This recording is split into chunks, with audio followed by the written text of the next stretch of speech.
All right, so good morning to you. Thank you very much for choosing Pan-African Television. After a long break, I'm back. My name is Kwame Owusu. So this is the Newspaper Review segment. We are going to be dealing with all the issues that are of great relevance to you and I, all the issues that are making the waves, all the issues that people are talking about on social media, on traditional media, on tabloids, on all platforms. We're going to kickstart the conversation from an unconventional perspective. Unconventional because we like to primarily deal with African stories. However, it has become very imperative that we also join in the conversation that people are having in the world relative to the American elections. We know what is happening now. Biden is the president-elect. However, it is instructive that we look at the ideological underpinnings of these personalities and the parties that they belong to. One claims it's a democratic, well, they are Democrats, which means that they are more of socialist, and the other obviously capitalist. We're going to try to find out whether or not they practice what they preach, or what we describe as socialism finds expression in the modern day America. So we're going to be talking about all of these matters here with Mr. Justice Heneku, who obviously is not new to the platform. He's known to everybody. Good morning to you, sir, and thank you very much for your time. Last week it was epic. I think the views just, catapulted. I mean, just shut up. Thank you very much. Yeah, thank you. Thank you again for being here. And my very, very good brother, Hamza Soyini, good morning to you. Good morning, and thank you very much. The last time we met was at Tamale all the way back to Accra. Yeah, but we're here, and then I said I was going to have you on the show because you are also a fountain of knowledge, and we need to tap into that. The young shall grow, the young definitely shall take over, and you are taking over. So it's imperative that we have this conversation. Mr. Heneku, respectfully, I want to start with you on this one. Yeah. Democrat, Republican, Biden, Trump, what are the differences, what are the similarities? One says, well, we're socialists, we want to build the middle class. We want to ensure that the disparity, the huge disparity that there is between the upper class, the middle class, and the lower class must be dealt with immediacy in order that we can bring America's economy back on a proper pedestal. So from where you sit and from a practicing socialist, do you find those elements of socialism being demonstrated, in Biden through his policies and ideologies, and whether or not that can find space within the America's political fabric?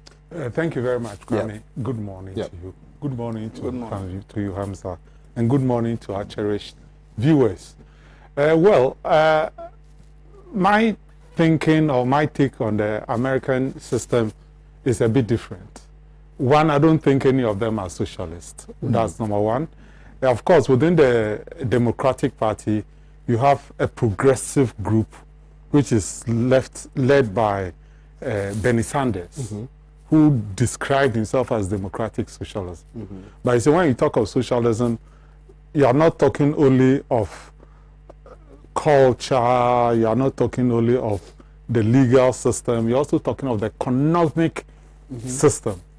And Bernie Sanders was insisting that the rich people in America are not paying enough of the taxes, and that there should be Medicare. Is it Medicare for all? Yeah, free healthcare. Yeah, healthcare for all, and that education should also be progressively free, almost free for all. Because one big problem in the United States is that because people pay for education in the university and they have to borrow money, they are owing a lot when they come into mainstream work. And sometimes they have to work for years in order to pay for it. We had a discussion before we came on, and we're talking about the middle class. Absolutely. And the middle class, I was saying, was built up on the basis of debt. The middle class is supposed to own a house. So he goes for a loan to buy the house. I've forgotten the names of the Home Mortgage Association in the United States. When those two went down, they are federal agencies. When they went down, a whole lot of the foreclosures on houses had to be made. People lost their houses, and the construction industry also went down. In 2008, because people could not pay their debts, it affected the whole financial system of the United States of America, and they had to take public money in order to bail out some of the rich, huge companies like General Electric, like Lehman Brothers, and others. Financial gurus, huge financial companies which were richer than many countries if you compare them. You understand? Of course, people represent the middle class in order to bring a certain stability to the political system in the United States. Other than that, the contradiction between the very rich, the filthy rich, and the homeless will be such that there will be political instability in the United States. Now, what does Trump represent? Trump paradoxically represents the working class. Yeah. That's the paradox, yeah. And despite the fact that he's a billionaire, he represents the working class. And look, part of the working class in the United States have been tuned to believe, like we have had in South Africa, we have had sometimes in Ghana, that their problems is from immigrants. That their problems is not from within, but it's because immigrants are coming in. Just like in Ghana here, the Guta people were tuned to think that their problems are from the Nigerian traders. The South Africans were made to think that their problems were from their compatriot black Africans who were coming to work there. That is how the American middle working class people have also been tuned to think. And so Trump could use that. That's a section of the bourgeoisie in America could use that in order to gather their support. That's one. Number two, let's be very frank. Places like Pennsylvania, where they call the Rust Belt, places like in the Appalachians, where they mine coal and other things, have been affected by changes in the world.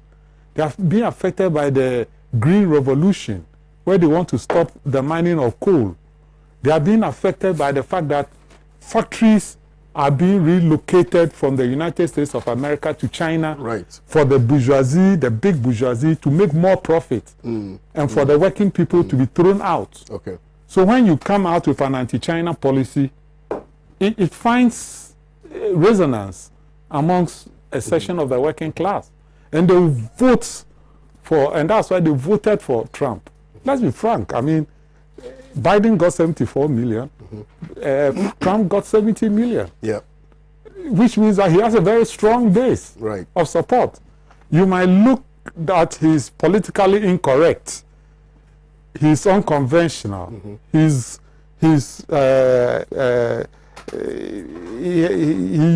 uncouth. This is Trump you're referring to? Yes, Trump.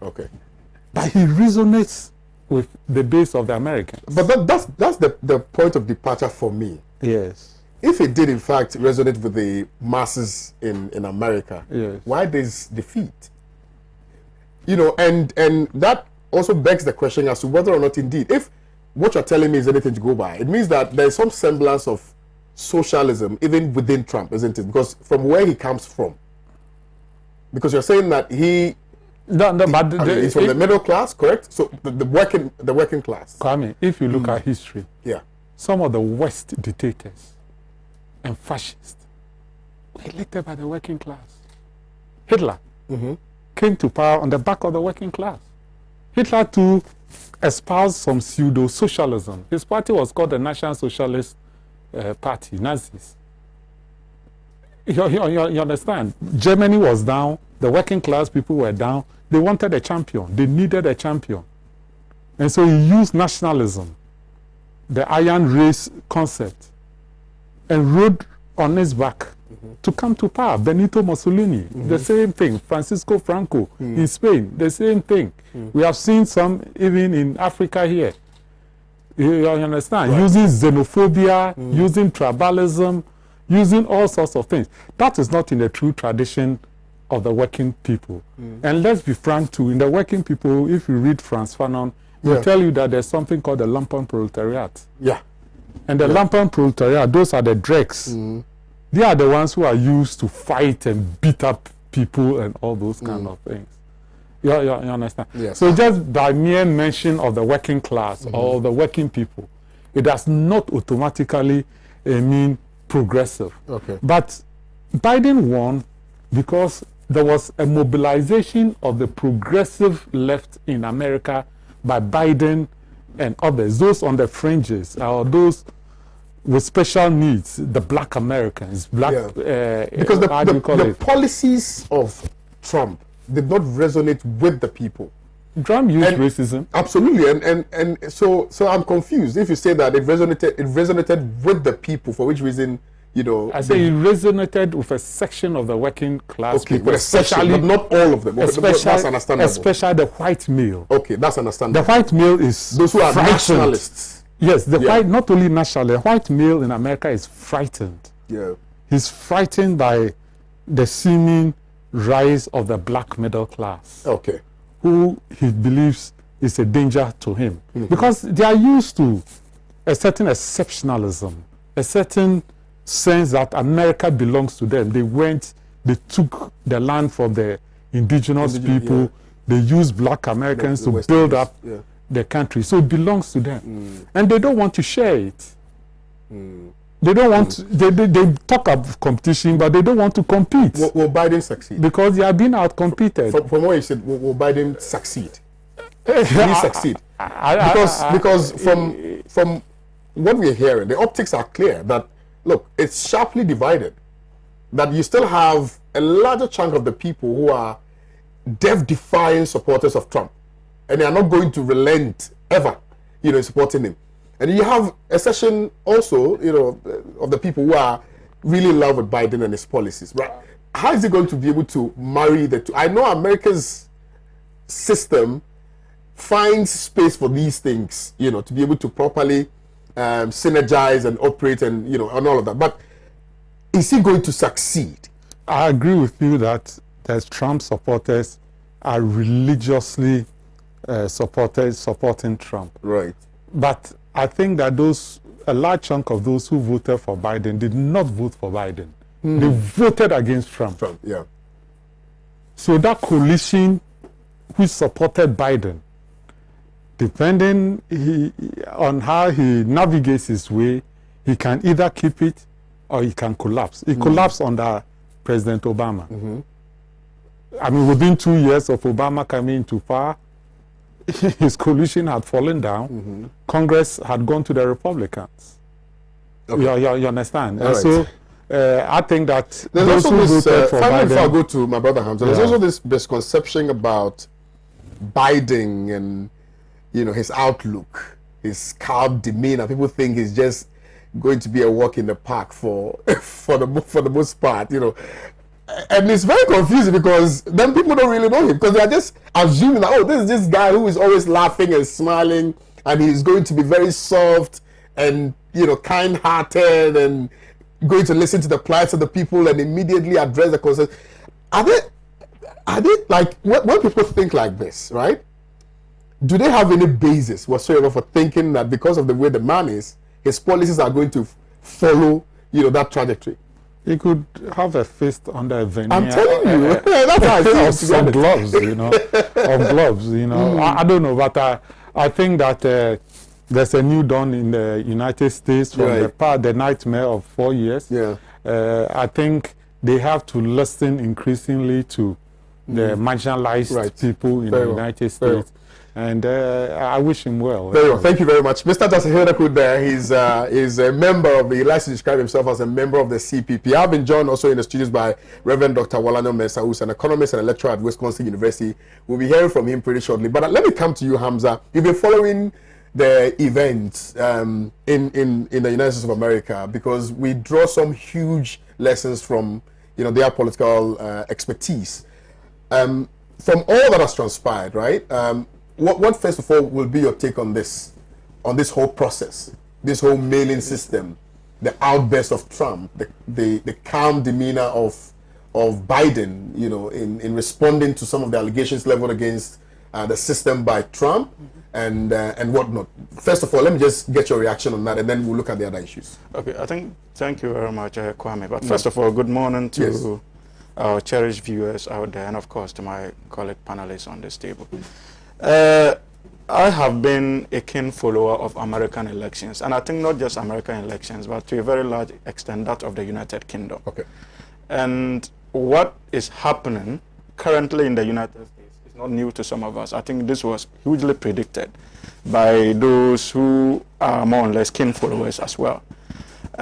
Considering the nature of Donald Trump, he has always come across as not a politician in the first instance, but a businessman with that political leanings, with strong ideals in terms of how he wants America to be governed. I think that was what even propelled him in the first place to express the interest to lead America as president of the United States, which he eventually got the opportunity to do. But looking at events leading to the general election, you agree that when he was elected in 2016, there were issues about interference in the American electoral system. Issues of Russia's involvement came up. Democrats pushed largely for investigation as far as those processes were concerned. Those investigations, we are told, are still ongoing. Outcome is not yet, they have not been able to come out with any meaningful conclusions as far as those investigations are concerned. But Kwame, the point is, to the extent that the Democratic Party raised concerns about the conduct of the last election, should have been telling enough as far as the Trump strategies are concerned, that they will be working in subsequent elections to ensure that they prevent any powerful ally of Donald Trump to feature prominently in the 2020 general elections. And that is what has eventually happened. Okay, sir. If you look at the decision to adopt the mail-in system, clearly, before the mail-in system was adopted, the Democrats were largely favored by the what we call the, if you like, the sudden unfortunate occurrence of COVID. Yes. So before COVID, you would need to ask yourself, what was the nature of the American economy? Okay. The reaction of the people to it, like he said, the working class, the middle class, and that of even the privileged few at the top. What were their reactions to the whole setup? Largely, even polls predicted or showed that the American economy under Donald Trump was largely seen to be okay, even for the middle class, because it was throwing up jobs. Some sectors of the economy showed possible signs of progress, though Democrats too equally argued that the foundation was laid by them. So he was simply coming to build upon what they did. So the economy was really not a problem prior to COVID.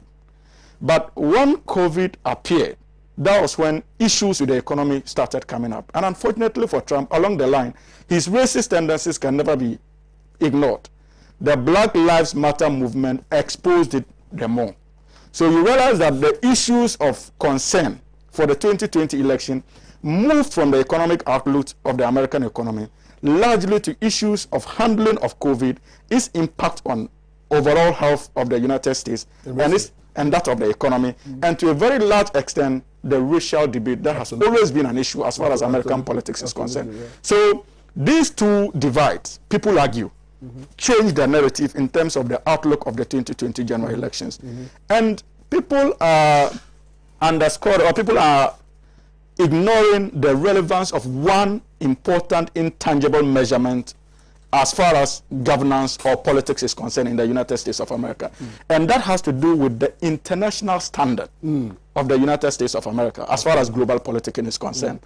And to a very large extent, there were so many people within the American context who believe strongly that the emergence of Trump threatened American democratic dispensation and their ability to still hold on to that democratic peace as world leaders as far as democracy is concerned. And so his conduct as president, his absolute disregard for decorum as far as engagements are concerned, his inability to carry all sex within the American system alongside towards the developmental path, and that show of bravado on daily basis, his posture against the media, these were issues that American people, especially those who are truly committed to the American dream, thought that irrespective of your achievements in the economic front, irrespective of what you do as far as businesses are concerned, this is what truly makes America America. Our respect for decorum, our ability to carry all races along, our standing in terms of the global political landscape as a peaceful country, a democratic country where rights are respected, where the media is resilient and must be supported to be so. So if your actions as the #1 gentleman of the country seem to be threatening these fundamental principles of the American dream, then clearly your personality now constitutes a threat to the dream of the American people. And so there is the need for you to go. So you will notice that none of the polls actually found Trump trailing as far as the economic front is concerned. And if you look at the attempt to even understand the psyche of the American people, it bordered largely on his stature, his handling of COVID, and most importantly, the Black Lives Movement and his responses. So, like our senior comrade said here, apart from the dichotomy of socialism and capitalism, which I've always argued, as far as the Western world is concerned, it appears that everybody seems to be moving towards the center. They claim it is not so. But the former Prime Minister of UK, Tony Blair, I think captures it clearly in his book, The Journey, when he first appeared seeking to lead the Labour Party in the United Kingdom. He asked himself pertinent questions about socialism and that of capitalism. And he decided to use his own environment, because the mother was more tilted towards socialism because of her immigrant background, and the father was more tilted towards, in fact, was an important player of the capitalist politics. That's the conservative front as far as the UK politics was concerned. And so for him, he looked for the middle ground. And that's how come he came out, I think my senior comrade will remember, with the New Labour. And his view was that in as much as socialism is for the poor and must champion the interests of the poor, and the state must be instrumental in ensuring that the poor is okay, or to a very large extent comfortable within certain circumstances, he believed strongly that the ambitions of the poor were simply not limited to just being okay and transitioning to the middle class, where lives would be a bit comfortable. But according to him, he thought that they had ambitions. They were aspiring. So they also wanted to look good and get the opportunity to get their kids into better schools, run better businesses, become successful in society. So their ambitions were simply not to transition or to be okay where they were, but to equally transition to become better agents of development as far as the economic forefront is concerned. And so that these were our people, and every socialist must be concerned about them and factor into any policy their aspiration for growth.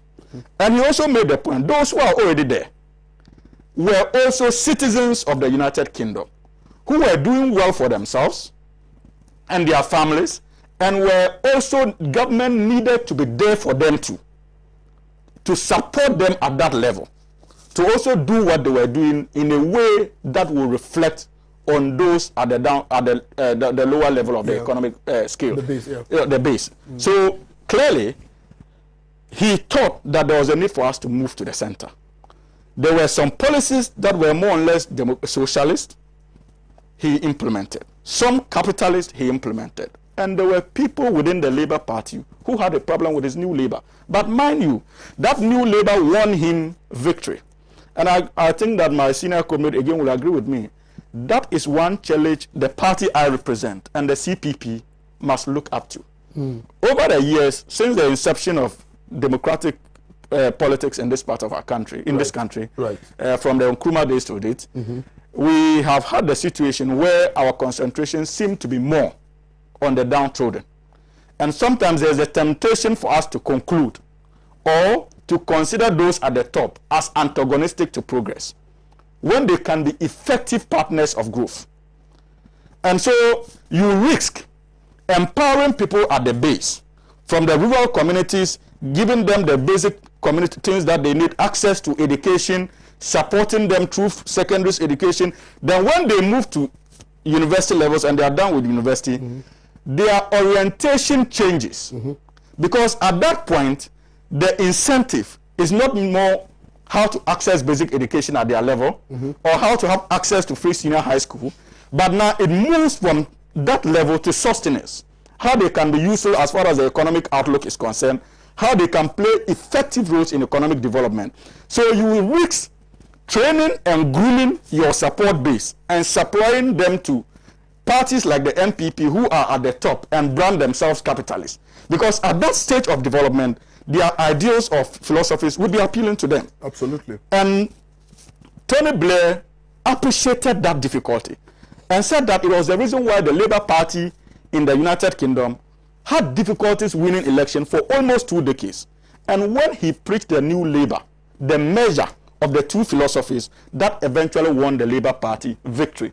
And he led United Kingdom as Prime Minister for close to 12 years. And after that, Labour is still struggling to win elections again in the United Kingdom because largely, after his tenure, they decided to abandon the new Labour philosophy he introduced. So, senior comrade, I agree entirely with you.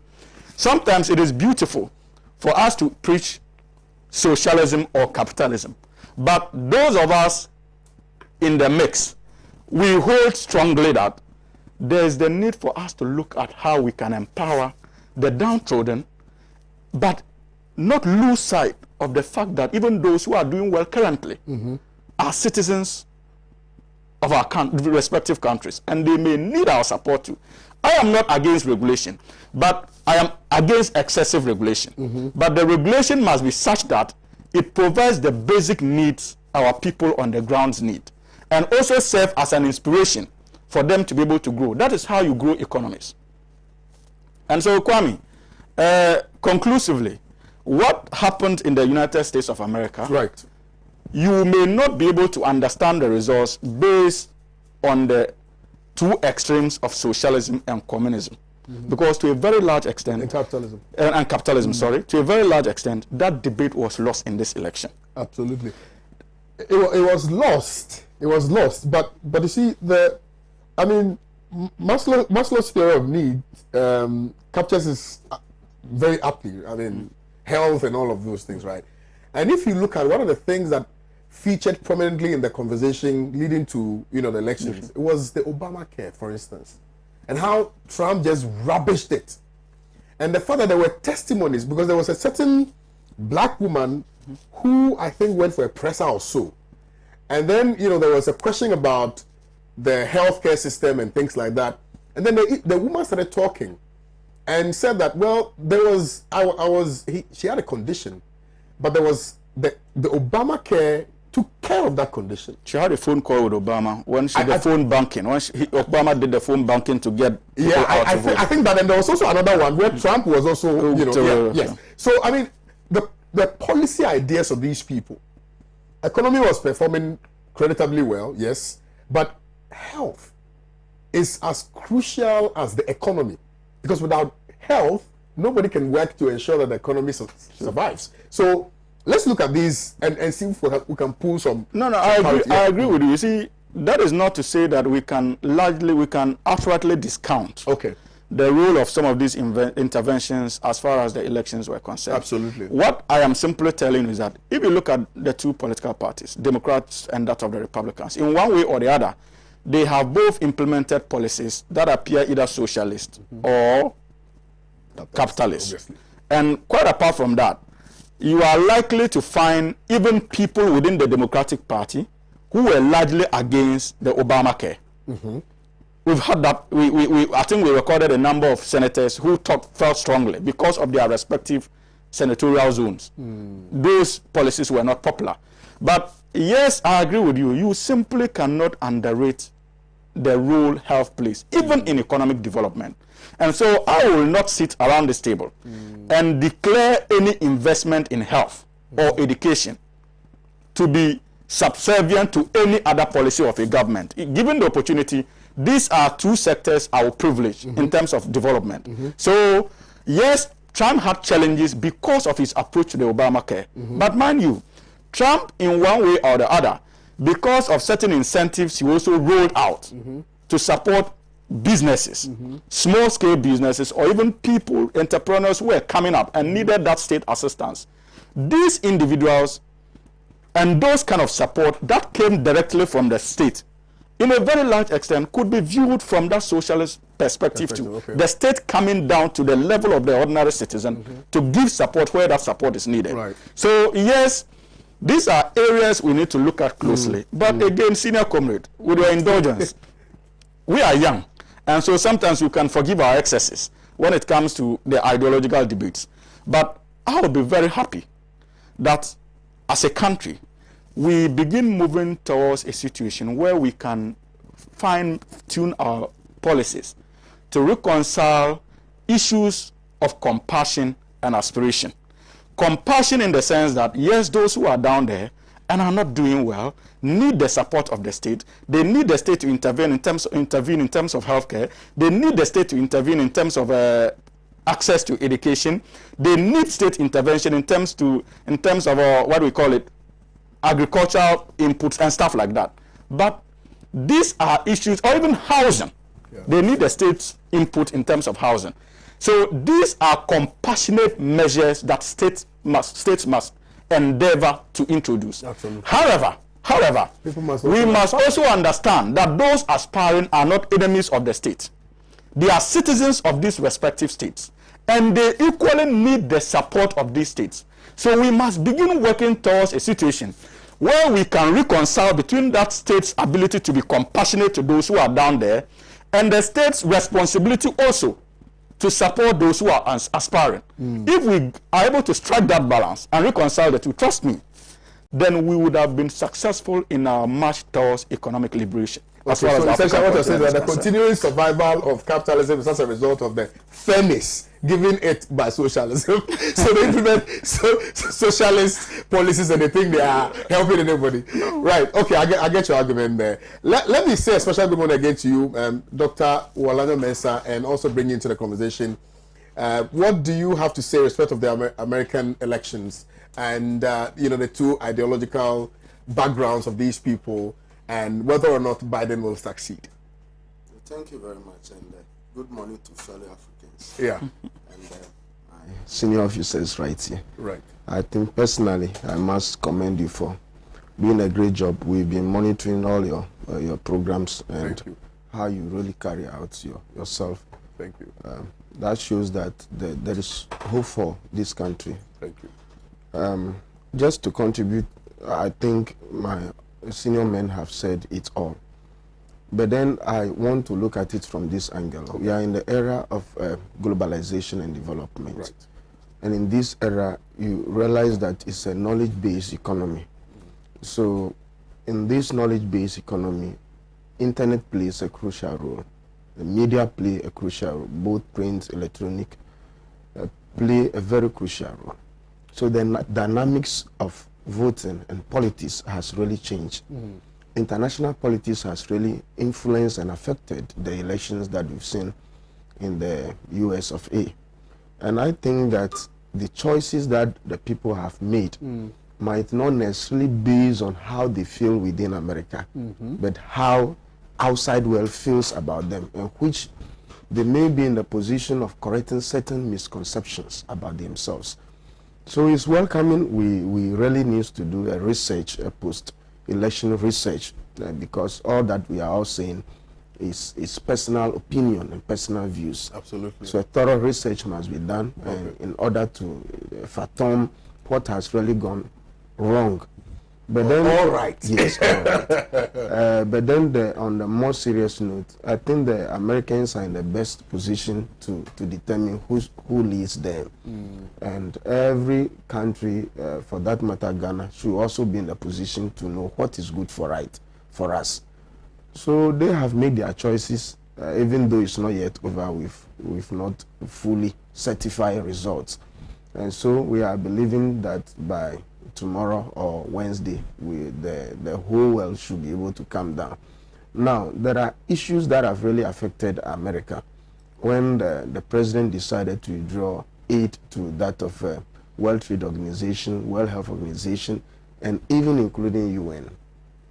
So there has been some form of agitations which has really worried most of dedicated Americans, and so that have informed their decisions to vote otherwise. So I think that by and large the economy of America has been managed quite better than the previous governments, and that credit is given to him. But then governance now goes beyond power. It talks about your values, ethics, and how you really carry out yourself and respect the value of others. So Americans will be much interested in ensuring that their values as Americans are protected. And I think that is what is bringing them to this far. We must not see the attitude of the president as nuisance, right? Because I think America wanted to chart a new path, different from what we know about democracy. Absolutely. So it's likely the results will be challenged, and it's likely that the results can be overturned based on what we have known. So America wanted to play some smart games in the whole world, and we are yet to see something different. Well, thank you very much. You want to make a quick intervention? That's okay. That's okay. That's allowed. Well, I don't think we have time for me to talk about the so-called New Left by Tony Blair, but it was just a smooth screen for neoliberalism. And there's always that sense that it's being pushed that there's no alternative to neoliberalism, which, of course, I vehemently disagree. I think there's been market failure. There was market failure in the United States. 2008 is an example.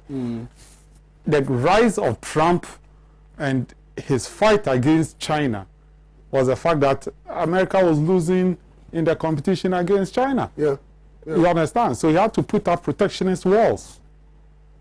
You understand? I don't know whether Biden would... You mean a trade war between America and China? Precisely. Yeah, it was terrible. They had to create trading blocks all over. Southeast Asia has it, Europe has their trading block, the Americans, that's the NAFTA, has their trading block. All these walls are going up in order to protect... It's so strange. In industry, contrary to the free trade principle which they espouse. Absolutely. And I also want to add that social intervention, which my brother here was espousing, which is of course a main plank of the ruling duopoly in our country, has not solved our problems. You understand? It has not solved our problem. Nobody is saying that soak the rich and give to the poor. Everybody is saying that what we are saying is that opportunities should be created for all. So that anybody can aspire to greatness. Precisely. Okay. That's one. Number two, that the resources of the country does not belong to a group of people. It belongs, it's the Commonwealth. It's a Commonwealth for all of us. You understand? So access to it should be open. It shouldn't be monopolized by a few. I don't know of any time in the history of our country, in the economic history of our country, where purposely it has been taken from the rich, except probably during the military interregnum, where even when it was taken from the rich at that time, it was given to another group of the rich to also make it. That's what's been happening in this country. But in Nkrumah's time, we had great private entrepreneurs like Ocean Fisheries, like Mankwazi, and others. The women in the market who were selling cloth were making it big time. Nobody made any law to restrict people's access to personal wealth. But of course, if you come and you use the state in order to block other people's chances and just enhance your chance to take it, of course, the majority of the people wouldn't agree. But I must emphasize the fact that there has been a market failure. You don't build houses for the rich and say you are compassionate to. I don't want compassion. I want an opportunity. I don't want, how do you call it, to be giving handouts because of circumstances. Opportunities abound. I mean, must I force you to go and do something? Must I force you to go and chase? No, you for an opportunity. You don't have. You need to, yeah. So you don't have. Why are we having, for example, a lot of graduate unemployment? Okay. But why are people still being employed? Well, people are being employed in this country because you know somebody. Why should I know somebody in order I see where you're going with this. To be employed? And one very important point that you made has to do with this principle of dumping, where these people feel it's okay to come and dump their things in Africa, but it's not okay for China to dump theirs in America. It's crazy. Just quickly and then move on. The issue really is that when it comes to the application of these ideals, first of all, we can look at it intra and interstate basis. What I was simply saying is that if you look at the application of both socialism and that of capitalism, intra-state basis, I am not concentrating in terms of the relationship between the United States of America and that of China in assessing the need for us to move towards the center. No, I was giving an example. Okay, so that well made. So you see, intrastate, there is the need for us to marry the two. That's my argument.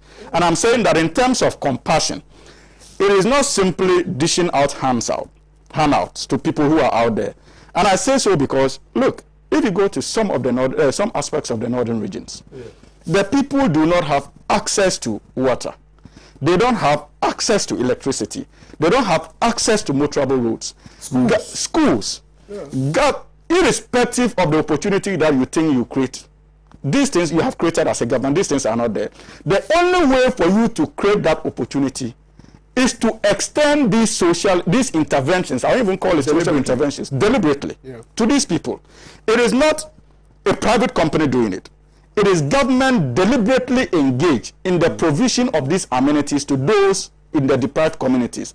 These become, that is another way of government creating an enabling environment for these people to explore. Because immediately electricity goes there are people who will start their own businesses. Either the importation, the movement of second-hand fridges from the southern sector to the northern sector. Even little things are selling of pure water, minerals. Create jobs. Create jobs in those communities. So what I'm simply saying is that in the provision of this infrastructure to these deprived communities, government must also not lose sight of the fact that there are people who are in Accra. Probably their immediate need is not access to roads, because there are roads. It's not access to electricity. They have electricity. Their immediate needs is how government will now support them to also become useful players in terms of the various industries they find themselves. If I see where you're going with this, it means that we are the same people but with different needs. With different needs. So we must attend to each needs along the way. Okay, I see. Kwame, I agree. But the truth of the matter is that extending electricity, extending water, it's a fundamental right. A certain road are not social intervention. That's why I removed the word social. I told you interventions. We must intervene. I'm coming. They are economic interventions. That's one. Number two, in this country now, we have a disconnect between the so-called informal economy, which is the larger majority, against the formal economy, which enjoys all those perks you are talking about. You get my point. So how do we move forward? The matter is that we have one country, two systems in this country. So how do we move forward? The only way we can go forward is one, to formalize the whole economy. One. Because we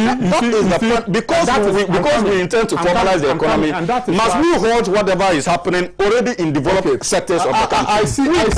I think that it's a process. I think that we are all saying the same thing. We are saying the same from different perspectives. Because if the solution is the formalization of the economy, he's saying that we should be compassionate and give arms to the so-called Deprive, no. Deprive. No. Okay. I'm saying no. Give them So opportunity. he wants the word compassion out of the conversation. Give them opportunity. So maybe you say opportunity, deliberate opportunity. And you know, Yeah, see, I use the word compassion. And the CPP gave that opportunity by making sure that education was free at some point. Was for all that, I mean, was extended to the most deprived, less educated place in our country in order to bring a certain standardization. Okay. Because standardization. But that was deliberate. Yes, it was deliberate. Yeah. I use compassion. They didn't do it because we were giving charity. Can we move on from here? We'll move on, but like just under a minute. I used compassion advisedly because of our reference to socialism and that of capitalism. You agree with me that irrespective of how you try to brand it, there's the notion, even in our politics, that socialists are more or less compassionate towards the downtrodden. You get the whole point? Yeah. So that was why I used it. And it's because we're having a discussion based on these two extremes. Okay. So if you are not comfortable with it, it's taken out. No, I'm not comfortable. Yeah. But the narrative is the same. You want to make a quick intervention briefly? I think they are also take it out. Okay. Just they are using different parts.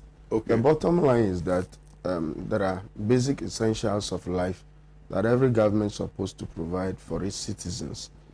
And irrespective of whatever you think is good, these basic necessities are very essential for survival. And so every government must be in a position to provide those amenities. And to further that issue, also we as a country, because we were discussing the U.S. issue, so, but then as a country, then what I've realized is that we lack a national development policy now. And so everybody get up, wins power. And whatever you think you feel like doing in winning the next election, you start implementing. So they are equally saying the same thing. So what we need now is a strong national development policy. This thing there, I don't know if it's ever going to work. Anyway, so well, if you just joined us, you're watching the News Review segment on your favorite morning show, which is Good Morning Africa. And we are being viewed across 32 African countries. So if you are not within the jurisdiction of Ghana, just prefix your message with +233, and then you add the number to it and you send your message. We'll get it here and read it for you. The WhatsApp number is also activated now. You can share with us what your thoughts are. 0260846539 is the WhatsApp number. We're also streaming live on Facebook, facebook.com/Pan-African Television. Let me say a special good morning to you, my very good friend and big brother, the general manager for Ridge Royal Hotel, Sam Obri Ediama. You are watching us all the way in Cape Coast. Good morning to you, sir, and thank you very kindly for watching. Also, Alhaji Baba Seidu Isifu. You are watching us. You are the incoming MP for Naledugu Gambaga constituency. No cap. Undoubtedly, you're winning that seat. And I trust that you're doing well. So you have to sleep well so that, you know, when after 7th of December, you know, you can have a lot of energy to be able to do the very good things that you've told me you want to do for your people. I'm sure your people are very much aware of that. Hamza, I'm starting with you on the next topic. And it beats me. Sometimes when you say some of these things, people say, oh, you're a journalist, you don't have to take a position, you have to be neutral and things like that. But we have conscience, isn't it? And our conscience must necessarily guide our utterances. And if you find that something is fundamentally wrong with something, you have to speak about it. And that is how we can change the system. I'm confused about this whole thing because we just have about a few days to the elections. On December 7th, we're going to vote, we're going to choose who is going to lead us for the next 4 years, right? The MPP are saying, oh, 4 more for Nana. NDC is saying the rescue mission, right? But there's a huge challenge. We have an umpire. An umpire that's supposed to be an independent body that has to superintend over the event that will eventually give us whether 4 more or the rescue mission, right? Or the CPP. Or GUM. In the latest post that I saw, GUM was in there number 3. I was like, what? I'm telling you, I was shocked. I said, GUM overtaking my party, CPP. That's unbelievable. Yes, that I saw on social media. I was scandalized. I said, GUM, wow. Well, it's not a contrived poll. It means you're not doing something right. CPP is not doing something right. The reality must dawn on you. Sorry, I'm laughing at. Anyway, but Hamza, I mean, Easy says they are 95% ready. I think I would have thought that they would mention 98%. Don't you think so too? And judging from all that we've experienced relative to the EC and its conduct, relative to some utterances, relative to some political positions, etc., I don't have confidence. Do you have confidence? I don't. But I mean, and I'm pained saying this. To be honest, I'm pained saying this because I'm not supposed to take a position. I'm not supposed to make a definitive statement. But I've not listened to them. I've not heard anything. Nothing really of theirs has given me that confidence to say that. Well, I'm reposing so much in them because they're going to deliver, right? Because at the last check, they said what? Manual counting is freaking, manual transmission is allowed. I'm like, but you said the new voters register was going to kill that. So what was the purpose? Manual verification. Manual verification. I'm just confused. You see, Kwame, the reality is that going into this election, I think that I've made this point around this very table. The greatest threat to this democracy under the Fourth Republic is not any of the political parties like, what's his name? Dr. Bosman Asare alleged that the NDC, the Deputy Commissioner of the Electoral Commission, stated on live radio that the NDC constituted a threat to the democratic stability of this country. The greatest threat to the current dispensation largely is the Electoral Commission of Nana Addo Dankwa Akufo-Addo. In the past, under the leadership of Dr. Afarijan, concerns about stability in our country always evolved around the NPP and that of the NDC in terms of how political activities were handled by these two political parties. Right. So anytime we were moving towards an election, Ghanaians expressed that kind of doubt and fear about the safety of the republic, sustainability, largely because of what they believe to be excessive political practices of these two political parties. Right. And so civil society organizations, moral society, came heavily on these political parties, cautioning them in terms of how they handled activities. But today, you notice that moral society is quiet. Not because there are no issues to be raised, but largely because today, the operations of the political parties, though still has that semblance of degeneration, if care is not taken. But in terms of conflict. Okay. But largely, the Electoral Commission, constituted by Nana Addo Dankwa Akufo-Addo, has succeeded in placing itself in a situation that must make every ordinary Ghanaian worried about the stability of this country. Yeah. To be very honest with you, it is not the NDC, it is not going to be the CPP, it is not going to be the PNC or any other political party that has no leanings with this government. I am shying away from mentioning the name of the New Patriotic Party, largely because I see no difference between the NPP and that of the current Electoral Commission. In fact, there seems to be a measure of the NPP with that of the Electoral Commission of this country since Nana Addo became president of the Republic. And you see, some of us are worried as far as the stability of this country is concerned. And Nana Addo, even in opposition, demonstrated disdain for objective politicking. He demonstrated disdain for the sanctity of our Electoral Commission that has stood the test of time. And for those of us in the National Democratic Congress, we are committed to jealously guarding the Electoral Commission of this country, irrespective of the desire by the Nana Addo-led MPP to run it down. And I'll tell you why. We have tried democratic practices before 1992, and we always run into ditches. When the PNDC, which is now the bedrock of the current National Democratic Congress, when we all decided that we are going to adopt multi-party democracy, the NDC committed itself to ensuring that we unleash a democracy a democratic process that has the tendency of more or less living up to expectations of the ordinary Ghanaian. And remember, even in the promulgation of the 1992 Constitution, like we did with our current manifesto, we decided for the first time to take it back to the people. People came together, market women, teachers, traders on the streets, unemployed people. We sat together, expressed views, and we eventually came out with the 1992 Constitution.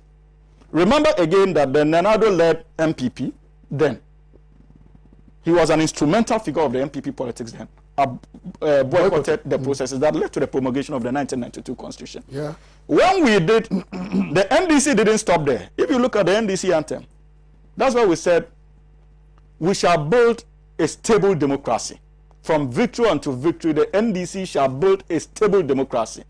Ghana, our strength in unity. So even in our anthem, we demonstrated that commitment to ensuring that the democratic dispensation we're given birth to stood the test of time. Absolutely. But what have we seen ever since Nanado launched himself as a flag bearer of the New Patriotic Party? Every turn, Nanado doubted, disputed every election outcome, even the one his own president, the former President Kufuor, presided over. And in 2016 or 2015 thereabout, when Charlotte Asser was appointed as electoral commissioner, Nanado and his side of the MPP launched a barrage of attacks against the personality of Charlotte Asser. And indeed, it was not hidden. They made it public that upon assumption of office, they were going to remove Charlotte Asser. Nanado did that. And not just Charlotte Asser, two other deputies followed Charlotte Asser, and in place, he brought in, what's the name of this? Jean Mensah, Dr. Bosman Asare, and another lady, another deputy that I always forget the name. And so clearly, and I have said it around this table, I am a student of Dr. Bosman Asare.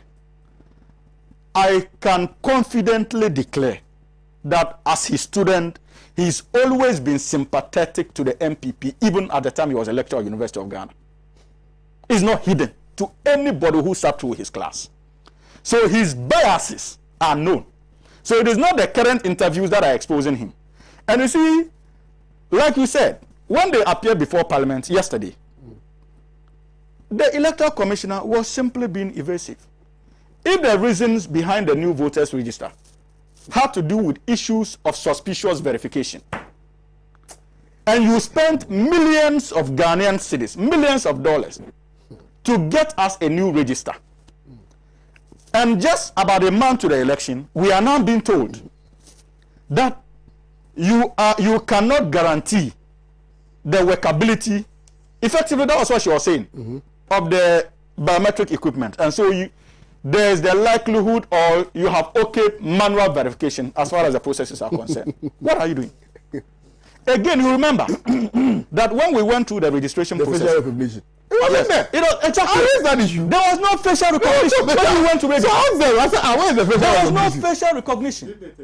Oh, pictures No, are no, no, that's no. not Pictures are not facial before us. recognition. I mean, they took digital pictures. When we were arguing against the new voters register, we told them that there's no ID card you take as far as electoral commission. Even those who were holding on to, there were pictures. We had our pictures on those things. And the pictures were also in the system. And they were in the system, and they were digital. So when you come to vote, they take your ID card, compared against the picture. That is exactly what the Jean Mensah, that is the same thing they have gone to produce. But was she to produce something else? Yes, according to her.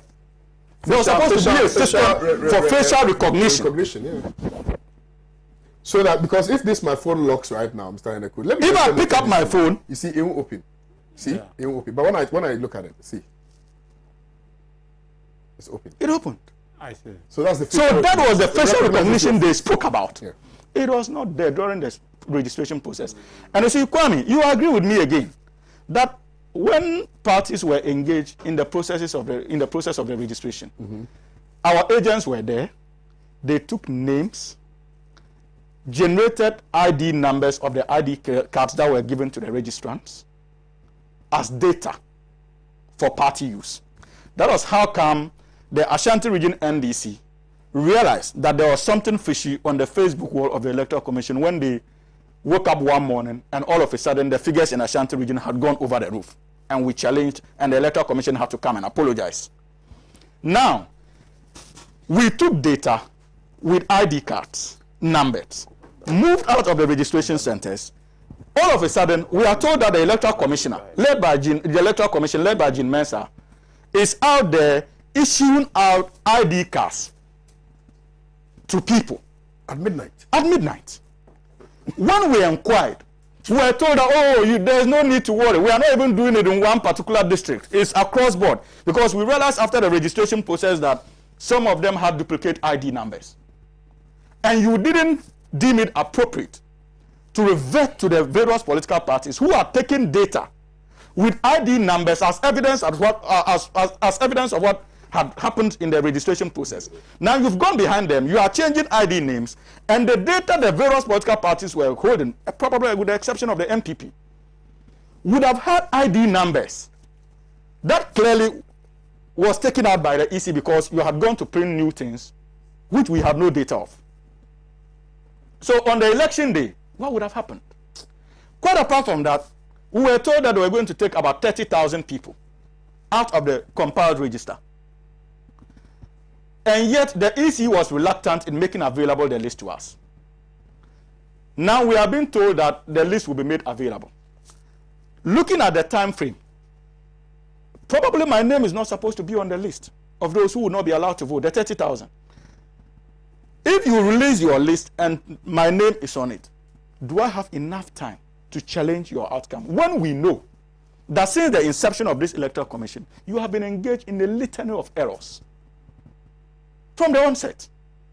Even the duplicate ID numbers is a clear manifestation of the errors you have engulfed yourself in. So even what's the what and the incident that happened in Kumasi, for instance. And there's incident that happened in Kumasi. So what shows that the 30,000 names you claim are not qualified to vote? There are no traces of that your manifest incompetence in terms of compiling that list. We simply cannot be sure. So that's the reason why we expected them to have made public those lists. If there's any grounds for anybody to challenge the inclusion of his or her name on that list, you do so. And all of these things have made people very jittery. People don't really trust. We are jittery. No, it's serious. And you see, prior to this, I think that some 2 or 3 days ago, you heard the majority leader. Yeah. On one of the sister networks. And his revelation was quite stunning. How the Electoral Commissioner and her deputies were even suggesting the possibility of taking the media out of the coalition of resource. And that they are so bold to say that we are winning. Like, we have won. Like, oh, I said, but they are playing you. But that's what we say. We've already voted. It has become the popular cliche in town. I'm shocked. It has become the popular cliche in town. They believe that the only way to win this election is to rig. But I've always said it, that if you are watching us today and you are rooting for change, and your fear has to do with the ability of the NDC to protect your vote, rest assured, the NDC is contesting this election wide awake. And we are committed to ensuring that every vote cast on election day will be counted. Okay. And finally, please. The tax of the National Democratic Congress going into this election is not to secure victory. We believe strongly that victory has been secured already. The tax is to defend the verdict of the Ghanaian people. The verdict is clear on our streets. The verdict is clear in our homes. The verdict is clear in our institutions. The verdict is clear in our pockets. And that verdict is His Excellency John Dramani Mahama is coming back to continue what he started and try within his power as President of the Republic to once again open up the economy for people to get their share of economic development. And I can assure you that we are not going to relent on our efforts to protect your votes. Thank you very much. Jean Mensah and her 2 deputies cannot, or the New Patriotic Party, cannot stand in the way as far as this victory is concerned. Okay, so the topic that we are talking about has to do with what the EC has been saying, that they are 95% ready for the December 7th polls. And I've seen that Saka Salia is watching keenly. Saka Salia, good morning to you. And I know that your message will definitely be coming very soon. Also, let me say a special good morning to you, Hajia Hamdatu Ibrahim, the former national chair person of the CPP. Good morning, you're watching us, and thank you very much for watching today's morning show. Now, let me come to you, Mr. Heneku, and listen to you on this subject matter. We are 95% ready. EC says that. Is CPP in agreement with this position taken by the EC, particularly because of all that have transpired over the period?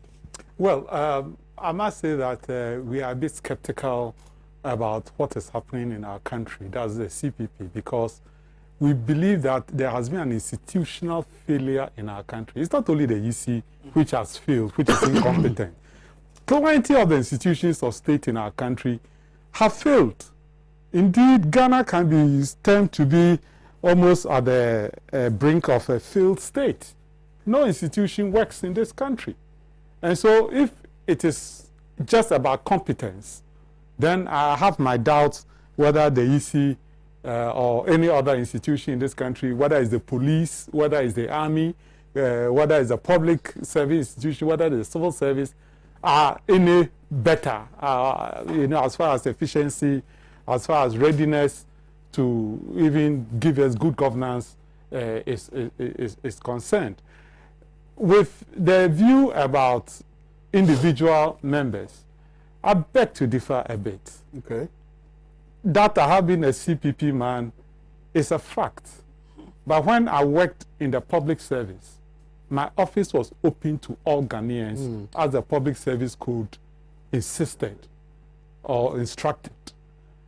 You understand? And anybody watching who met me in Koporidua or Kumasi or in Ho or elsewhere, none of you were even attacked. Yes, will tell you, I don't hide my political feelings or my political affiliations, but I'll treat you as you ought to be treated because you are Ghanaian and the office I'm occupying is a public office. Absolutely. So the fact that Bosman Asari was pro-MPP in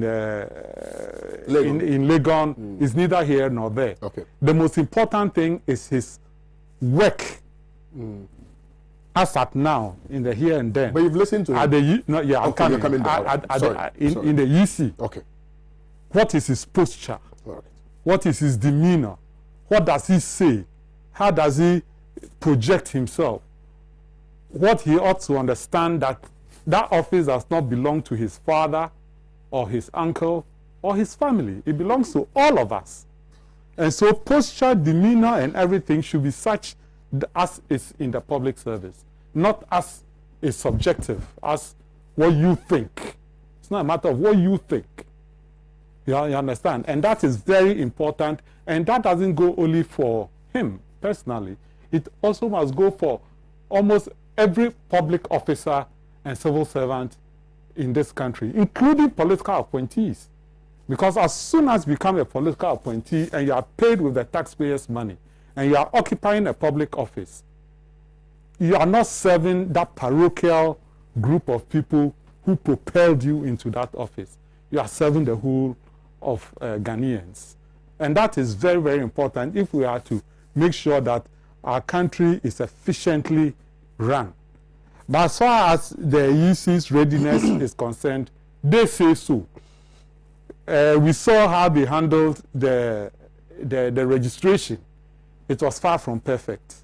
Although they claim that there has been success, they've registered everybody, then to come out that certain people's names have been left out and everything, then they have to come and apologize. If we're a public institution and you always have to be running back and forth on the work you do, then it means there's a bit of doubt.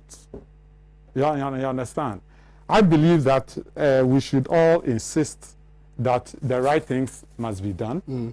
Of course, we should defend our interests, but our interests shouldn't be defended to the exclusion of the wider interest of the Ghanaian state and of the Ghanaian publics. And I hope that the EC understands that it has an onerous job on the 7th of December, and that Even look at what is happening in the United States, where they don't have one EC. Yeah. They have EC in all the states. You understand? And look at the attempted interference by or stance by the incumbents. You understand? Can we sustain such a thing in our country? If we can, then it means that our institutions of state must be up and doing. That's the only way we can save our country. If we don't put meritocracy above all other things in our public architecture, then we are doomed. And meritocracy also connotes professionalism. That is doing what ought to be done, which is right, and not doing what must be done because you feel it will just inure to your benefit and your interest. You understand? But you have a constitutional change, for instance, because this quid pro quo policy, okay, so you appointed me, so I must pander to your whims and caprices. Don't you think perhaps is a reason why we're doing, I mean, most of our institutions are limping? Yes, indeed, the CPP thinks so. And in our manifesto, we are proposing that there should be a constitutional change where the appointment of the charge boss, the EC boss, and other constitutional agencies should be done by a commission, which has on it a cross-section of the public. You know, so that this appointment thing where people owe personal loyalty. And an example is this Auditor General thing. Yeah. Auditor General is removed, an acting Auditor General is appointed, and straight away everything that was being done is strangely overturned. You understand? So you don't really know whether the new Auditor General is a professional who is loyal to his professional work, or he's not professional but is loyal to the appointee. So the CPP is saying that most of the constitutional agencies in our country who are to be arbiters of our public life must be appointed by a commission, which is all-party commission to do those appointments. And the Public Service Commission should also play a great role in establishing the professional integrity of that fellow before that fellow is put into that position. Well, thank you very kindly, Mr. Justice Heneku. Let me now come to you, Dr. Walanyo Mensah. And I'd like to ask this on this premise that, look, the principle of constitutionalism births some two-pronged approaches, which is inclusivity, participation, right, to ensure that there is proper democracy. And from what we are seeing, it appears that those two principles, which are very underlying when it comes to, you know, upholding constitutionalism and you know, and democracy and all of that, have been thrown to the dogs because of the practices of the Electoral Commission to a very large extent. You know, the utterances, the public pronouncements, the open support for one political party as opposed to the other, to the extent that you actually make the point that one political party is anti-democratic or anti-democracy.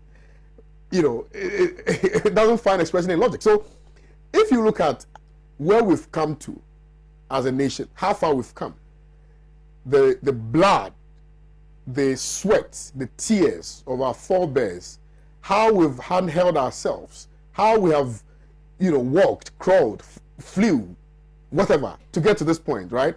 And we've handed the baton over to another institution to ensure that there's some level of continuity. This particular institution is mishandling the process. How do we ensure that we go into this election with so much confidence, with our chest high, knowing that, like Hamza said, every vote will and shall be counted, so that the Ghanaian people will benefit from exercising their franchise, because the Constitution enjoins us to vote. And that is a fundamental, if we say something is fundamental, is the foundational right of everybody. So how do we ensure that that principle or these two principles are upheld and respected? Yeah, I think by and large. And Hamza, I see you are interested in that question. I'll come to you. By and large, you can deduce that there is a systemic failure in the whole governance process of the Electoral Commission. So we are all pretending to be safe, whilst personally, everybody have some element of fear. We all believe in God, but when we are going to sleep, we lock our doors. And I think that, yes, if you are retiring to bed and you have an itching anus, you're definitely going to wake up with a smelly hand.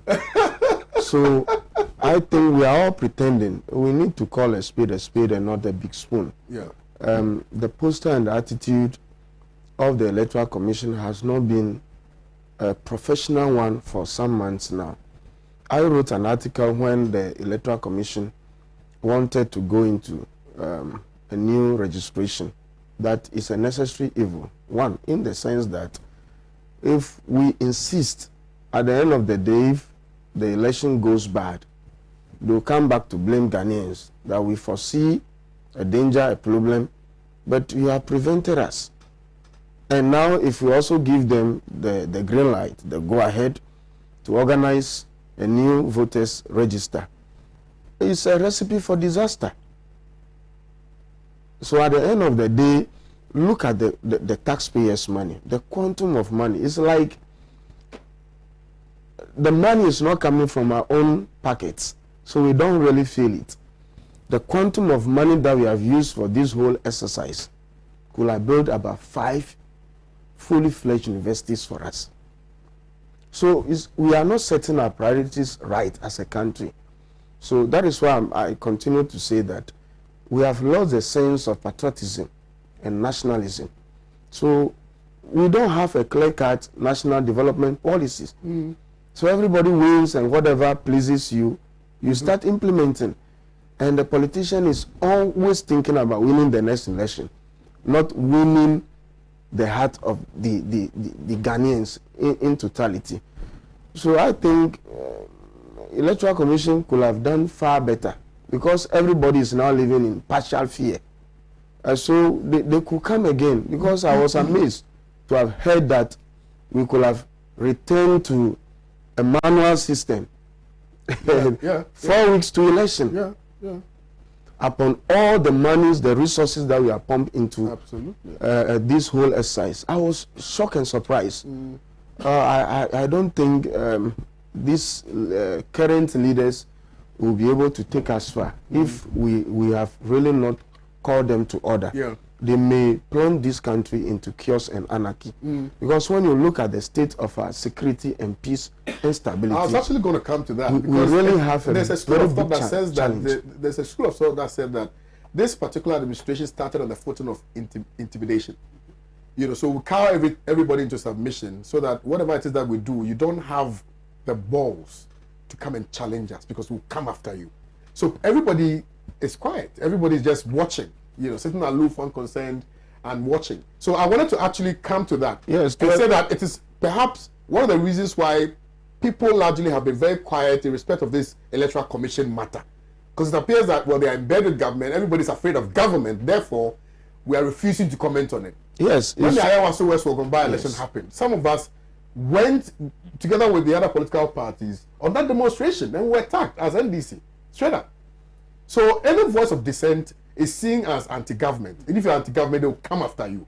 You know, so perhaps that is what has emboldened the EC to think that, well, the institution that we have given to them to head belongs to them, and therefore they must make sure they do the bidding of the person who appointed them there, which is what clearly Mr. Eneku sought to put forward. Yes, you are right. You realize that if you sought to defeat a philosophy of equity and social justice, that is what you end up doing. Absolutely. You succeeded infringing the fundamental rights of your own citizens. Try to victimize and intimidate people who wanted to speak freely and neutrally. So at the end of the day, people who really have the courage to speak, everybody has coiled in. And people have gone to hibernation. So at the end of the day, the whole match is left for the mafias. Yeah. So the good-headed people everybody is now packing bag and luggage and leaving the political scene. And if care is not taken, a day is coming, armed robbers will form association and they are going to win election hands down. They are going to win election hands down if care is not taken. Now, long time have I seen political parties, apart from CPP, sometimes I have seen political parties going for congresses to debate about policies and programs, how they'll be able to formulate good policies and programs. All the programs that they have is about electing the next leader, electing the next... Oh, I see what you mean. More like seminars. Yes, yes. NBC has a school like that, you know. Yes. And there's Daanso Institute too. But the point is, the ideological, rigid mental set that defines the way we do things is always the problem, isn't it? Yes. So it's not just about, I mean, CPP, of course, does it. NDC has it, you know. But the point is that when, after all that is said and done, right, what is the end game? Is it for the development of Ghana, or is for the advancement of a political cause? Is for the advancement of the so that is political where cause. I think the challenge really is. Yes. Yeah. That is why you see that with all the resources we have as a country, we are not developing very fast. Absolutely. And even we are developing negatively. Yeah. Yes. Because development can be positive or negative. Yeah. So at the end of the day, we are not empowering our nationals. Yeah. So people are still going after the brain drain issue. Yeah. So we really need to come home and really see the kind of policies and programs that will really help us to transform this economy. Brilliant. Thank you very much, Dr. Olanyo. You wanted to touch on the inclusivity and participation. Something significant. Right. That even in our discussion, we more or less failed to touch on. And that is quite instructive. There's a need for us to look at that. Apart from the issues with the Electoral Commission and the need for everyone to be concerned, our surest bet in case of any level of insurgency or conflict emanating from the elections or likely to emanate from the elections would have been our security services. Absolutely. And there seemed to be conscious packing of the security services by unqualified party loyalists under the cloak of rewarding vigilante groups that they used to win political power. And so if you look at what happened in the Ayaso West Wogon by-election, you agree that a number of these people who actually meted out that violence on innocent civilians or citizens of this republic were wearing national security outfits. And most of them were equally known as far as their association with vigilantes were concerned, sympathetic to that of the NPP. So you see, going into this election, that is what makes the stakes even higher in terms of our concern for security. If the Electoral Commission is not discharging itself in ways that can generate confidence in its work, and our security agencies are equally struggling under the illogical, irrational, and sometimes unconscionable. Well, let me use unconscionable because I wanted a better word that could actually capture the moment. But let me stay with that. Yeah. Packing of our security agencies with these kind of unqualified hoodlums. And you see, the fear is not just in those of us around this table or Ghanaians out there. Even within the security agencies, Ghana Armed Forces, Ghana Police Service, people are having issues in terms of identification or recognition of those seen to be wearing their uniforms. And also in the northern region, there are allegations of some recruitment into the northern part of Ghana. You understand? Who on election day will parade themselves as security agencies? These issues have come up strongly. And Now, we are in I talks. had that issue too. Yes, we are in talks with some of. People should understand that in one way or the other, you have relatives who are in Ghana Army, you have relatives who are in Ghana Police Service, and they are concerned because even on election day, some of them even expressed their concern that those they will be detailing them with, they are not sure whether they are actually military men or party foot soldiers trained under the national security outfit who will wear military uniforms and follow those commanders to various polling stations to man. Do you know this issue is curable? Yes. Do you know we can kill this? I posted this on my Facebook page, Mr. Eneku, and I said, well, the IGP says they are going to deploy over 62,000 policemen and women, you know, on election day, right? I said, okay, make it very simple for us. Zone them, give out their names and their numbers, and their details, and their pictures, and then we know, okay. Yeah. The only way I'll come to you for conclusion. The only way to cure this, if indeed this mischief is there, has been shown in Bolivia and has been shown in the United States of America.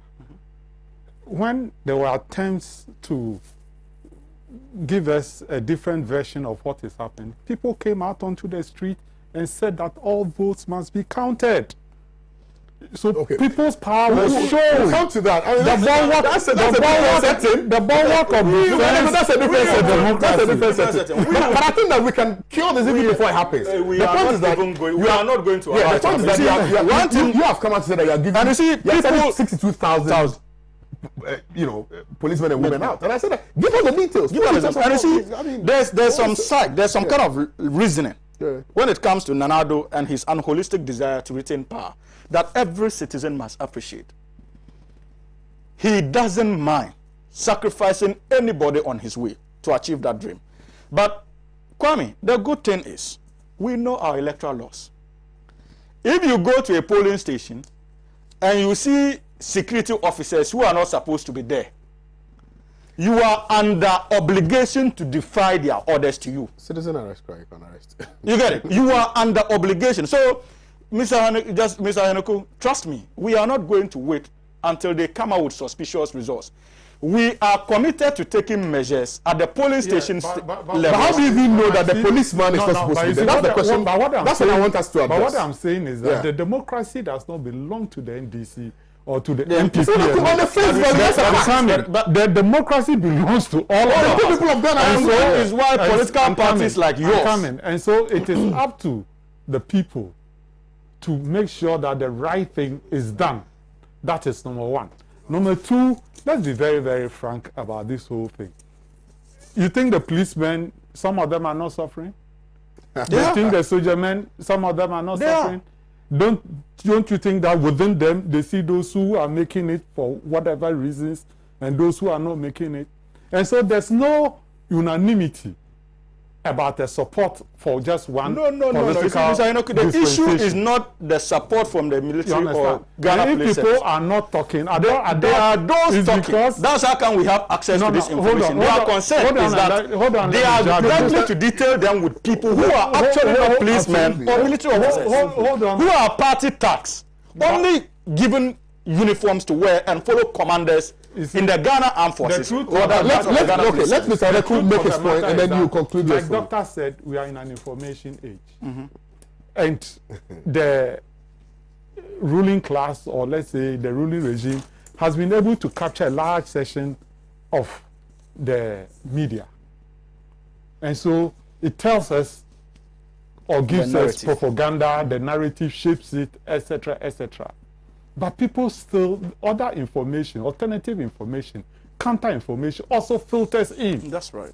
And once they filter in, the most important thing is for us to push that narrative so that the people will appreciate it and know that if there's chaos on the 7th, if we could backslide, there could even be a military coup d'etat. There could be crisis like it was in Nigeria. There could be crisis like it is in Ivory Coast. There could be crisis like it is in Guinea, in Mali, in Burkina Faso. You understand? The power centers in this country are that weak. I doubt whether the ruling regime feels very strong. Yes, it wants to win power by all means, but I doubt whether it feels very strong in itself that it will go unchallenged. Well, and once it believes it will go challenged, I think that we have a way of you see, but the point is that People have raised concerns about, for instance, first of all, our security system, Yes. and also the judiciary. Yes. People have raised concerns. You yourself, you raised a big issue last week. I think last week. Yes. And so, you know, if Hamza doesn't trust the system, for which reason he's making a strong point against the fact that we shouldn't even allow it to get to the point where now we'd have to come back to say that, oh, it shouldn't have happened. No. Exactly. Now we're saying that you, for instance, you said you're going to put 62,000 policemen and women out there, right? Provide us with the details. Let us know which policeman is going to which polling station. So that when I come there and I see that it is not Mr. Heneku that is there, but it is rather Dr. Walanyo, then I know that something. Kwame, do you think they will provide it? Absolutely. They will provide but it. we must ensure, we must insist that that is provided. Yes, you will insist. Last minute, our friend, then Trump put somebody in the Supreme Court, packed it. Yeah, but ready yeah. That if the thing goes there, yeah. but the people will vote for him. But that's a system that works. Yes. Well, our court too has been packed. So the ball, the everything ends up with the people. Yeah. If we are ready to show people's power to insist on the right thing being done. I doubt whether anybody would dare be foolish. Right. Hamza, you conclude on that submission for me, and then we will touch briefly on the feminist thing. I think largely the concern is more or less an addition to the fear you express in terms of state institutions and its inability to live up to expectation. And that is what makes the stakes even higher in this election. Our security agencies are being compromised not by the actions of those already or currently in service, but largely because of new introductions or additions into the security services by the Nanado-led government, all geared towards ensuring that he secures re-election. And we are also committed. When we preach change, the change is not just to change Nanado Dankwa Akufo-Addo and continue business as usual. The change we preach as members of the National Democratic Congress, and of course, as adherents of His Excellency John Dramani Mahama, the change we preach is first of all to get Nanado Dankwa Akufo-Addo out of the presidency and inject another form of change in terms of retooling some of these security agencies to ensure professionalism. And so the commitment is to get out questionable characters out of the service that were introduced, and most importantly, to re-inject that level of sanity. So what will be the difference between you and the NPP? In terms of what? Can I finish? Just like Nanado sacked their people from the security they are going to do the reverse. Okay. What kind of country are we? Let's clarify. Let's clarify that. Probably you understand. Yeah, clarify that. If I land, probably you understand me. I have told you that there are concerns that people are not qualified to be in the service. You didn't dispute that. I have told you that we have seen that display of Ayawaso West logo. The report is there for all to see. Will it be in the interest of this nation for us to still keep those hoodlums in no mean a sector than the security services of our country? What could be more damaging than to keep unqualified people and give them ammunitions in our security services? Clearly, we are risking the stability of this country. And when the party says that we all agree, even the commission that was set up by His Excellency the President made references to that effect. They had issues with the management of the security services and how these individuals have access to weapons. And so if we make the commitment that when we come, we will ensure sanity, it is not doing what they did. Under the NDC government, we did not see people who were not supposed to be in the security services wearing security uniforms and brandishing weapons on the streets or maiming innocent citizens with those weapons. We never saw that. We are seeing it under this current administration. And so when we make the commitment, and the only way to bring change is to be forceful in your commitment to bring change. And we can assure you, it is because we appreciate that the country doesn't belong to the NDC or NPP. It is because we appreciate that the country belongs to all of us. And so whatever policy intervention a party is introducing it must be such that even if you are out of power, you are sure that in a way you have guaranteed the stability and peace of this country. Absolutely. And His Excellency John Dramani Mahama and the National Democratic Congress is committed to that effect. When Nkrumah had issues with actions and inactions of some leading members of the Buza Dankwa tradition, then who constituted threat to state stability, he took action. Not so. And the CPP held those actions he took. In fact, most Ghanaians. Because most Ghanaians held those actions. We held those actions. Driven from the spirit of His Excellency Osajefo Dr. Kwame, you will take action. We in the NDC will take action to secure the stability of this country. Thank you very much. I'm coming. No, let me do this correction before. Okay. Kwame Nkrumah didn't take actions outside the law. We are not saying we are going to take actions outside the law. Anybody who went to jail or ran away into exile was complicit in the throwing of bombs. But you know that's likely disputed by the MPP. It is by the fact. So, and other and other violence. I agree with that. But the truth of the matter is that Nkrumah also extended a hand. So there were opposition people in his government. A big example of that is our current vice president's father. He was never an original CPP, but he was made a minister of state during Kwame Nkrumah's time. Indeed, he was a founder of the Northern People's Party who wanted independence for the Northern territories. You understand? But he made him a minister under him. It was not only him. There were others in the courts. Justice Akufo-Addo, Edward Akufo-Addo, the president's dad, was an appeals court judge and became a member of the Supreme Court. He actually convicted Obechebi Lamte for gun running. Justice Van Ley. You understand? With Justice Van Ley, all of them were against Nkrumah. Olenu of the Liberal People's Party in the 50s, all were made judges. You understand? So what we are saying is that, yes, you have to put the institution of state on a professional footing. Good. But putting it on a professional footing doesn't mean that waging a vendetta and a purge, of people, perceived to be from the other political positive and negative purge. When you do that, positive and negative purge. So I'm comfortable with the word purge. But vendetta, that's too extreme. Let me read a few messages. Kwame, before you let me read it. Yeah.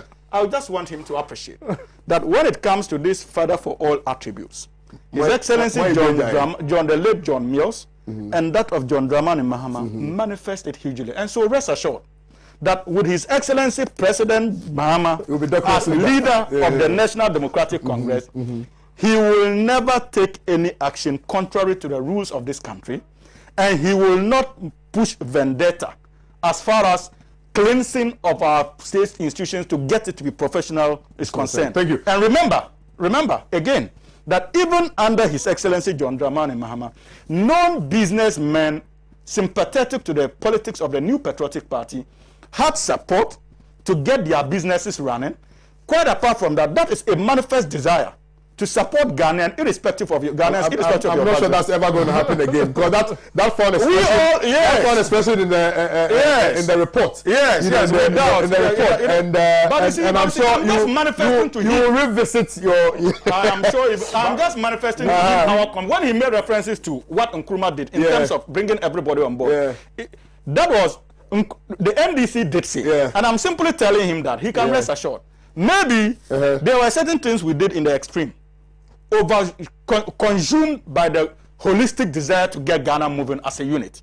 These people have come. All the successes we choked in terms of uniting the country, most importantly, getting businessmen to function irrespective of their political leanings, they have shattered every door. Well, but don't come and further shatter it. Oh no! But I just assured you that the National Democratic Congress, the CPP is giving out a new development paradigm. All right, thank you. Which moves away from what they. I think the only thing that will give me some level of comfort is to see all political parties come together, join forces and put together a national development plan. Kenofrata was doing well. No, But he's the one collapsing businesses now. What I'm saying is that the only thing that will give me some level of joy is to see all political parties come together to put together a national development plan. That's all we need now. In the MPP, All political parties can come together. But Kwame, you will never get the MPP around in the such a MPP table. and Trust NDC me. manifesto. You won't. Do you see any plans for a development plan in our country? No. It is only the CPP manifesto. I think our time is even almost up. Let me just use the rest of the time to read the messages. Ghanaians, Americans have shown the way. Let us approve this Akufo-Addo family and friends corrupt, nepotistic, greedy, out of power come December 7th for justice and freedom. The security should purge itself because hoodlums will infiltrate their unit and cause trouble during the voting day. IGP should watch it. Stephen from Kwabena sent in this one.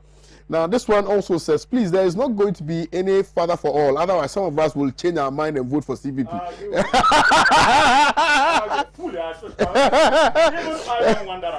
Eddie sent in this one. But we have a nation to build, though, you guys, Charlie. Good morning to you, KO. The NDC is surely coming back, no doubt. Greetings to Mr. Hamza Suini. And please give me your number. Adam S. Jamal from Wale Wale. I was in Wale Wale last 2 weeks, Charlie.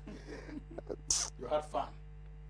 No, that's a good gambaga, yeah. But Wale, Charlie. Not that exciting. Yeah, because I thought Baumia had completed the factories, but Charlie. I still make references to Baumia.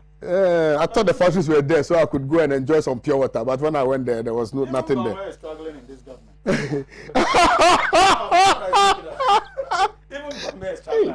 Charlie Matao. Good morning to you, Kwame. I don't know how we Ghanaians are rating the current president in terms of corruption. Nobody can tell me now that this president is not an embodiment of corruption.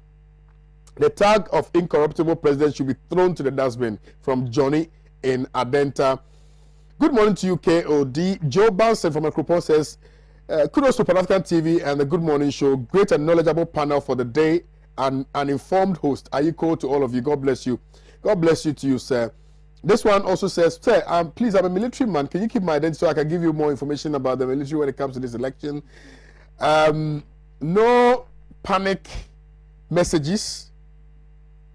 I will give you my number so you can forward those information to me. If it is worthy of my attention, I will give it my full attention so I can share with the rest of the world. Otherwise, I'll just keep it. Please, KOD, good morning to Champion. Tell your panelists that we know the party boys who are in uniform and those not in uniform. We are sure that the MPP will use them to distract voting process in NDC strongholds. Trust me, we will defend ourselves and our ballots. Thanks, Haruna from Tamale Sentinel. So please, KOD, I want your contact to share something very important with you. I'll give you my contact, but please don't call me after 9 p.m.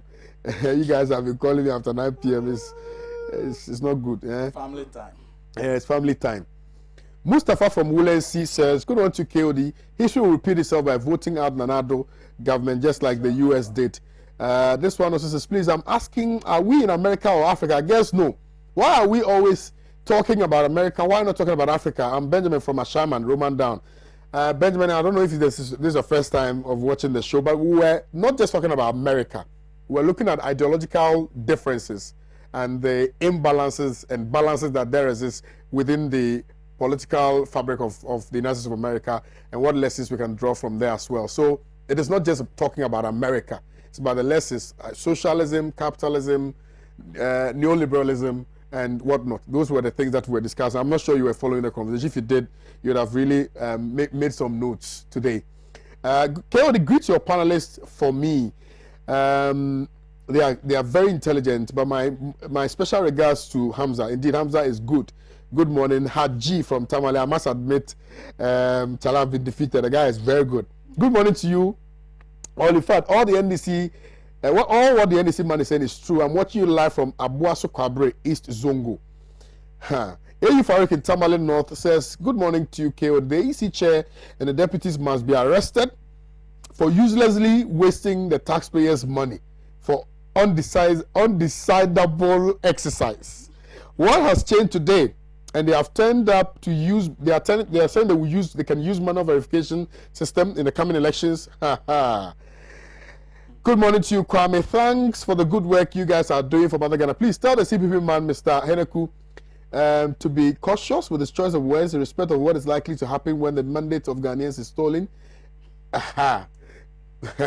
Cautious. You see, that's the problem I have in this country. People are afraid to speak up. Exactly the point. He's cautioning.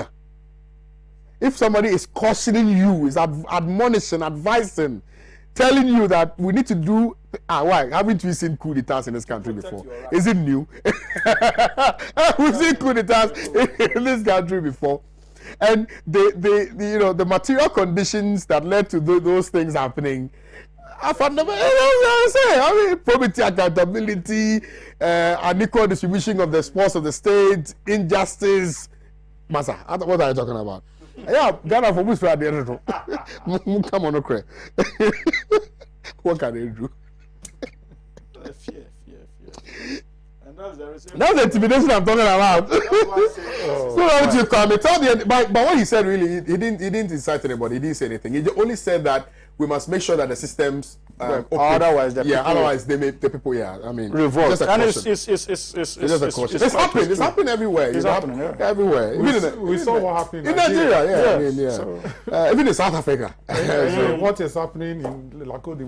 And you see, the danger even is that sane voices have become silent. Oh, very, very silent. Under His Excellency John Dramani Mahama, there were some specific number of pastors that we need. Are they really sane voices, or they are quiet because it's in their interest? It's in their interest. That's the whole point. You see, stop tweeting about the bush. Look, that's another point. I agree. No, it's not like you agree. And I've heard people say this a lot. Oh, where are the voices of reason and conscience? There's no voice of. There's no voice of reason. There's voice of interest. I won't give you my voice of reason. I like that. There's voice of interest.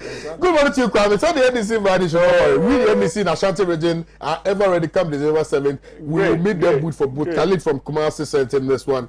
This one is good morning to Pan African Television. Kwame, surely Madam Jemesa will rig this coming election. You see, and this is another thing I also don't want to hear.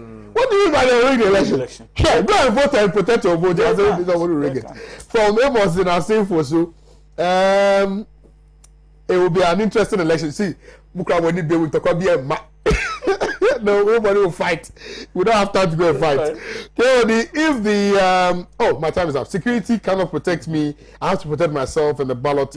I also is just a warm up. Ghana is really in bad shape. MPP has politicized every institution in Ghana. We saw the military stopping airways in Banda and a flower from registering. Kweku from La Paz sent in this one. Good morning to you. I am Jaleel. I don't subscribe to war or conflict in Ghana. When it happens, I pray our leaders and their families should suffer more. Amen. Please, where will the election papers be counted?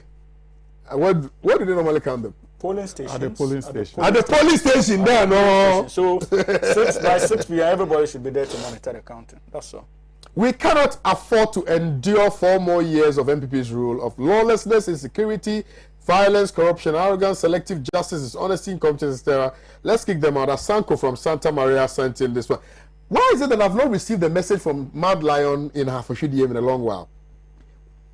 Good. Hey, is it afternoon already? It's morning. The messages are a lot. Let me just do some Facebook messages and I'll wrap up. Musa Abatwa in Kumasi says, KOD, as a Ghanaian who is concerned about the sanity of our electoral system, would raise undisputed concerns about the conduct of these crop of EC leadership. If I were Jemesa and Boss Manasare,